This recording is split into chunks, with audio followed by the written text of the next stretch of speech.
Welcome back to the Math Professors. On our YouTube channel, we cover topics that can be found in any college math class. So today what I'm going to do is cover partial fractions. And if you like our free content, please consider liking, subscribing, and sharing. So let's get into it. So what I want to do is I want to evaluate this this proper rational. So we know if it's improper, we're going to use long division in order to do this. But how do you do it if the denominator is bigger and there's no obvious u substitution? So the first thing we would try is a u sub. So if u is equal to the denominator, which is x squared minus 7x plus 10, well, du would be equal to 2x minus 7. I don't have a 2x minus 7. I have a 2x minus 1. So in order to do this, we're going to take advantage of decomposing a fraction. So my claim is that I can take this 2x minus 1 all over, well, the denominator is going to be equal to x minus 2 times x minus 5. That's what it factors to. And I can write this as some a over the first denominator plus b over the second denominator, which is where this partial fractions name actually comes from, is decomposing these fractions. All right, so the way we do this in order to find a and b is we're just going to multiply both sides by the least common denominator, which happens to be this thing here. So if I multiply, let's show that algebraically. So what I'm going to do is I'm going to multiply this entire thing, both sides by, x minus 2 times x minus 5. So multiplying the left-hand side, you can see it's going to cancel. I'm just going to have, your 2x minus 1. The right-hand side, you're going to see the x minus 2's are going to cancel. So this is going to be a times x minus 5 plus, and over here the x minus 5's are going to cancel. This is going to be equal to b times x minus 2. Now, expanding this, we're going to have ax minus a times 5, or minus 5a, plus bx minus 2b. And for these fractions to be equal, really this polynomial in terms of x has to be equal to this polynomial in terms of x, or their coefficients have to match. So, I have something times x plus something is really what I'm trying to say, is that this has to look like this 2x minus 1 to be the same. Now the coefficients in front of x are going to be equal to a plus b, and then the coefficients that are don't have variables are going to be equal to minus 5a minus 2b.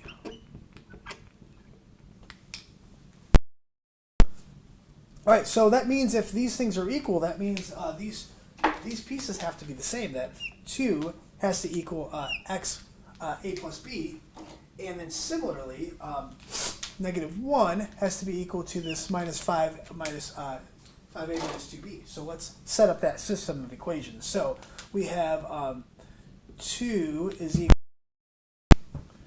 to a plus b is equal to 2, and minus 5a minus 2b is equal to negative 1. So pick a side. That's easy to work with. I'll choose the left. So a is equal to 2 minus b. Plugging that into here, so I'm going to have minus 5 times a, which is 2 minus b minus 2b is equal to this negative 1. And now I have this equation is only a function of b. So this is going to be minus 10 plus 5b minus 2b is equal to negative 1.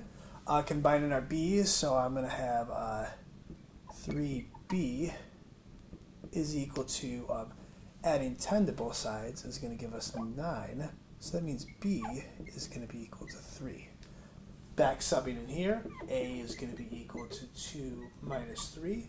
So a is going to be equal to negative 1.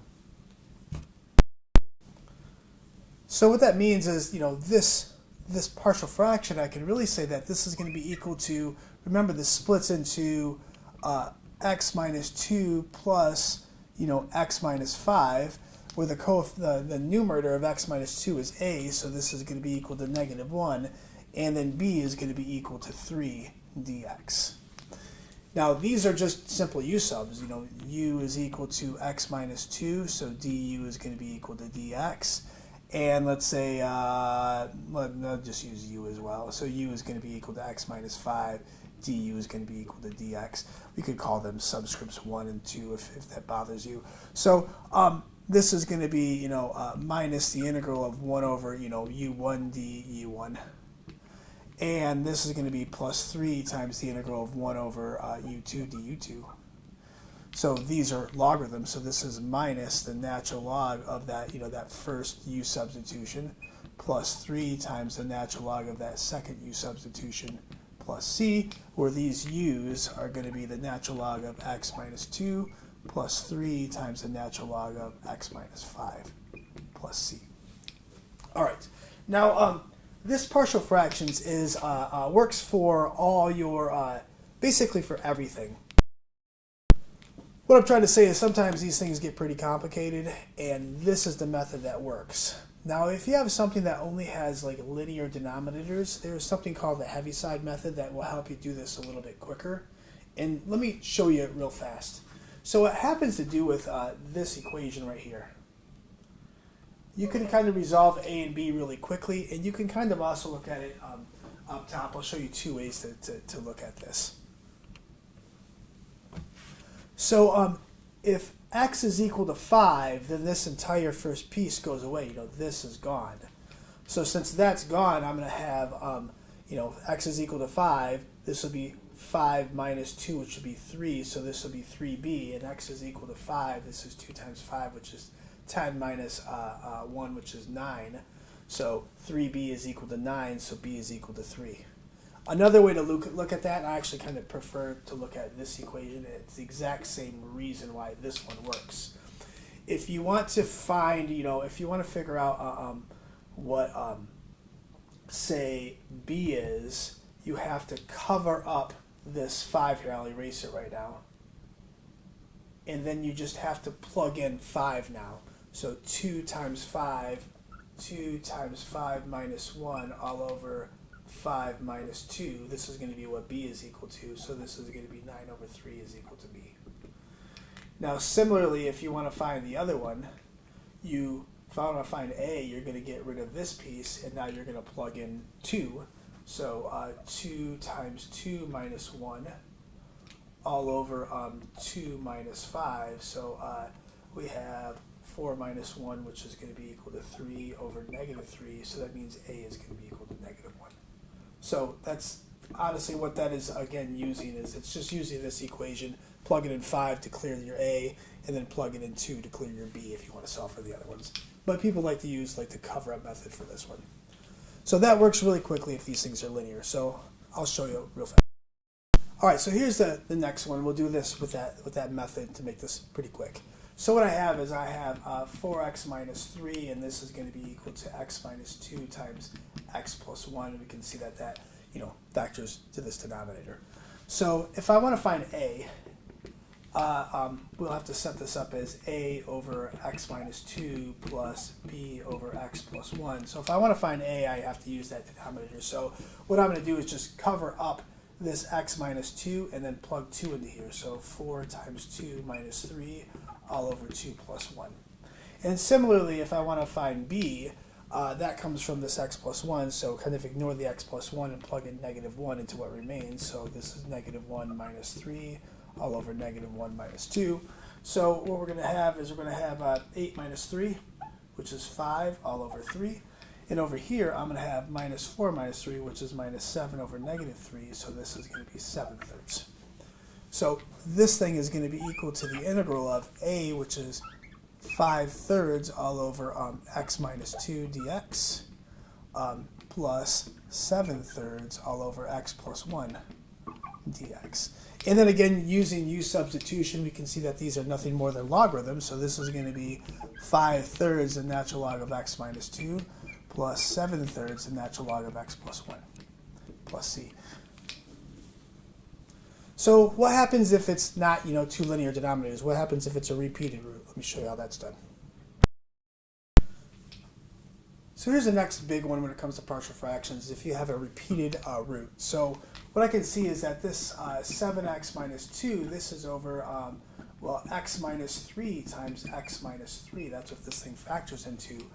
Or this is going to be 7x minus 2 all over x minus 3 squared. Now, unfortunately, this doesn't have that clever trick we did before. This is a repeated root, so I can't just cover up and kind of make that thing work. Because if I cover it up and plug in 3, you have something that's undefined. So the way this has to be done is we're still going to have an a over Well, let's kind of talk about this. Let's just kind of pretend this says x minus 3, and this is going to be b over x minus 3 as well. Well, the addition of these two fractions won't resolve to this fraction because they already have common denominators. So when you simplify this thing, this is going to be nothing more than just x minus 3, not x minus 3 quantity squared. So the only way for us to get two fractions that will add to this is one of these is going to have, you know, that repeated root. So now, now this plus this is going to give us this quantity of x minus 3 squared at the bottom. So with repeated roots, you're going to have to do, you know, whatever the power is and then below. So what I mean by that is if you have something that says like x minus 4 cubed on the bottom, well then you're going to have the first one is x minus 4 cubed, the second fraction is going to have to be x minus 4 squared, and the third fraction is going to have an x minus 4. And then so on, and this kind of extends. All right, so for this particular one, and we're not going to do the giant ones because your system of equations just gets messy, but the form still is the same. All right, so let's multiply by the least common denominator, which means I'm going to multiply by this. So multiplying this by its denominator is going to give us 7x minus 2. Multiplying this by that same denominator is just going to give us a. And then multiplying this side by that denominator is going to become b times x minus 3. So remember what I'm doing here is I'm multiplying both sides of this equation by x minus 3 squared, okay? So that'll cancel, that'll cancel, and only one of these will cancel. All right, so solving this system of equations, again expanding this right-hand side, so bx minus 3b, putting the x's together, so bx plus a minus 3b. And for these two polynomials to equal each other, this is going to be 7x minus 2. Now, another question might come up, because I don't want to do 1,000 examples. What if this was just a minus 2 instead? What if this was just a minus 2? Well, if that was the case, then this would have to be equal to 0x minus 2, which means b would have to be equal to 0, and then a would have to be equal to this. So it's okay if we're missing other pieces. Just remember that if it doesn't have the same variables over here, that means that their coefficients must be equal to 0. So 7x minus 2. All right, so now we set their coefficients equal to each other. So b is equal to 7, and then a minus 3b is equal to negative 2. So back subbing, because this is already solved for us on that left-hand equation. So 7 minus 3b is equal to negative 2. Subtracting 7 minus 3b is going to be equal to minus 9. So b, again, is 3. Okay, so what do we have for our integral? Well, our original integral, let's just call this I so I don't have to repeat it. So I is going to be equal to the integral of, you know, a over x minus 3 quantity squared. So a is going to be equal to 7. So this is 7 over x minus 3 squared plus b, which is going to be 3 over x minus 3 dx. Now each one of these things are going to be done with a u substitution where, you know, u happens to be the same thing. So x minus 3 du is going to be equal to dx. So this is going to be equal to the integral of 7 all over u squared plus 3 over u du. Now this one we can tell is a natural log, but this one's not. Remember, logarithms only work when the denominator is power 1. Everything else, this is going to be the power rule. So this is the integral of 7u to the minus 2 plus, even if you see 3u to the minus 1, know that that's a logarithm. I'm just writing it that way so in case you spot it sometime. So the integral of 7u to the minus 2 is 7u to the minus 1 over minus 1. The integral of u to the negative 1 is going to be the natural log of u plus c, and then, you know, simplifying this side, this means this is going to be negative 7 over u plus 3 natural log of u plus c, where u is going to be equal to this x minus 3. So 7 all over x minus 3 plus 3 times the natural log of x minus 3 plus c. And those are the most common types that you'll see. So maybe in another video I'll do some more complicated ones, but most of your problems can be solved this way. Thank you.